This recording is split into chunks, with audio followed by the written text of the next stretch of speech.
ഇത് C++ലെ switch statement ഉപയോഗിക്കുന്ന ഒരു കോഡിനെക്കുറിച്ചുള്ള ഒരു ചെറിയ വിവരണമാണ്.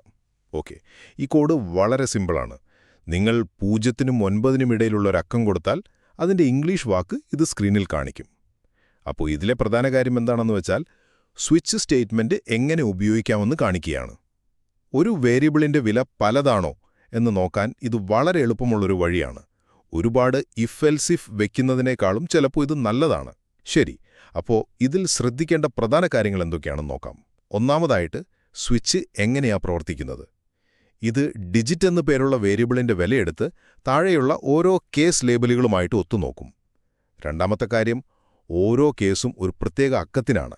അതായത് 0 തൊട്ട് 9 വരെയുള്ള ഓരോ അക്കത്തിനും ഓരോ കേസുണ്ടാകും. നിങ്ങൾ കൊടുത്ത അക്കം ഏത് കേസുമായിട്ടാണോ ചേരുന്നത് അതിന് താഴെയുള്ള കോഡ് പ്രവർത്തിക്കും.